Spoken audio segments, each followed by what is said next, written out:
Hi hello guys, welcome to Kumari Shetty log. So Bigg Boss follow ಮಾಡ್ತಾ ಇದ್ದೀರಲ್ವಾ? So last week Aishwarya ಅವರು nominate ಆಗಿದ್ರು. ನನಗಂತೂ ತುಂಬ ಬೇಜಾರಾಯಿತು, ಅವ್ರು ಹೋಗಿರೋದಕ್ಕಂತೂ ತುಂಬ ಬೇಜಾರಾಯಿತು. ಹಾಗೆ ಒಂದು ಖುಷಿ ಏನಪ್ಪ ಅಂತಂದರೆ, ಬಿಗ್ ಬಾಸ್ ಹೇಳಿರೋ ಲೈನ್ಸ್ಗಳು ತುಂಬ ಇಷ್ಟ ಆಯಿತು ನನಗೆ. ಅದು ಎಷ್ಟು ಸಾರಿ ನೋಡಿದ್ರು ಕಣ್ಣಲ್ಲಿ ನೀರು ತುಂಬಿಕೊಂಡು ಹಾಗೆ ಬರ್ತಾ ಇತ್ತು. ಸೊ ನನಗಂತೂ ತುಂಬ ಬೇಜಾರಾಯಿತು. ಸೊ ನಿಮಗೆ ಐಶ್ವರ್ಯ ಹೋಗಿರೋದು ನಿಮಗೇನಾದರೂ ಬೇಜಾರಾಯಿತು ಅಂದರೆ ಪ್ಲೀಸ್ ಕಮೆಂಟ್ ಮೂಲಕ ತಿಳಿಸ್ಕೊಡಿ. ಸೊ ಈ ವಾರ ಎಲ್ಲ ಫ್ಯಾಮಿಲಿ ಡೇ ಆಗಿರುತ್ತೆ. ಸೊ ಎಲ್ಲರೂ ಬಂತಾರೆ, ಒಬ್ಬರು ಇಬ್ಬರು ಬಂದು ವಿಶ್ ಮಾಡಿ ಸೊ ಅವ್ರನ್ನ ಸ್ವಲ್ಪ ಚಿಯರ್ ಅಪ್ ಮಾಡಿ ಹೋಗ್ತಾರೆ. ಹಾಗೆ ಬೇಜಾರು ಮಾಡ್ಕೊಂಡಿರ್ತಾರೆ, 3 ಮಂತ್ಸಿಂದ ಫ್ಯಾಮಿಲಿ ನೋಡಿರಲ್ಲ. ಸೊ ತುಂಬ ಫೀಲ್ ಇರುತ್ತೆ. ಎಲ್ಲರೂ ಬಂದಿದ್ದಾರೆ. ಮೇ ಬಿ ಇವತ್ತು ಭವ್ಯ ಗೌಡ ಅವರ ಅಮ್ಮ ಮತ್ತು ತ್ರಿವಿಕ್ರಮ್ ಅವರ ಅಮ್ಮ ಬಂದಿದ್ದಾರೆ.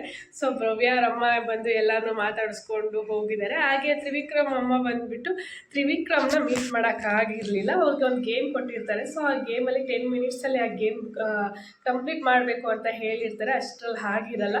ಮತ್ತೆ ಅವ್ರನ್ನ ಕಳಿಸ್ಬಿಟ್ಟು ಎಂಟ್ರಿ ಆಗಿ ಬರ್ತಾರೆ ಅನ್ಕೊತೀನಿ ನಾನು. ಸೊ ಭವ್ಯ ಅವ್ರಿಗೆ ಬಂದು ರಾಧಾಕೃಷ್ಣ ಥರ ಇದ್ದೀರಾ ನೀವಿಬ್ಬರು, ಫ್ರೆಂಡ್ಶಿಪ್ಪು ಹೀಗೆ ಕಂಟಿನ್ಯೂ ಮಾಡಿ ಹಾಗೆ ಹೀಗೆ ಅಂತನ ಭವ್ಯ ಗೌಡ ಅವ್ರಿಗೆ ಚಿಯರ್ ಅಪ್ ಮಾಡ್ತಿದ್ದಾರೆ ಅವರಮ್ಮ. ಸೊ ಗೊತ್ತಿಲ್ಲ, ಫ್ಯೂಚರಲ್ಲಿ ಏನಾದರೂ ಆಗೋದು ಹೇಳೋಕ್ಕಾಗಲ್ಲ. ಯಾಕೆ ಅಂದರೆ ಬಿಗ್ ಬಾಸ್ ಕಡೆಯಿಂದನ ಇವರೆಲ್ಲ ಸ್ವಲ್ಪ ಕಪಲ್ಸ್ ಒಂದು 3 ಕಪಲ್ಸ್ ಆದ್ರೂ ಆಗಿದೆ. ಮುಂದೆ ಏನೇನಾಗುತ್ತೆ ಗೊತ್ತಿಲ್ಲ. ಬಿಗ್ ಬಾಸ್ ಫೈನಲ್ ಮುಗಿದ ಮೇಲೆ ಅವರಮ್ಮ ಒಂದು ಲೈನ್ ಕೂಡ ಹೇಳಿದ್ದಾರೆ, ರಾಧಾಕೃಷ್ಣ ಥರ ಇದ್ದೀರಾ ಅಂತನ. ಏನಾಗುತ್ತೋ ಗೊತ್ತಿಲ್ಲ, ನೋಡೋಣ.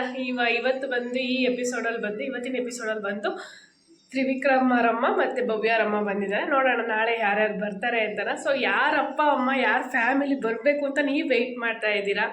ಮತ್ತು ಐಶ್ವರ್ಯ ಹೋಗಿರೋದಕ್ಕೆ ನಿಮ್ಗೆ ಏನಾದರೂ ಬೇಜಾರಿದೆಯಾ? ಪ್ಲೀಸ್ ಕಮೆಂಟ್ ಮೂಲಕ ತಿಳಿಸ್ಕೊಡಿ. ಹಾಗೆ ನನಗೂ ಕೂಡ ತುಂಬ ಬೇಜಾರಾಗಿದೆ, ಐಶ್ವರ್ಯ ಅವ್ರನ್ನ ಮಿಸ್ ಮಾಡ್ಕೊತಾ ಇದ್ದೀನಿ ಬಿಗ್ ಬಾಸಲ್ಲಿ ಅಂತ ತುಂಬ ಬೇಜಾರಾಗ್ತಿದೆ. ಪ್ಲೀಸ್ ಕಮೆಂಟ್ ಮಾಡಿ. Thank you, bye.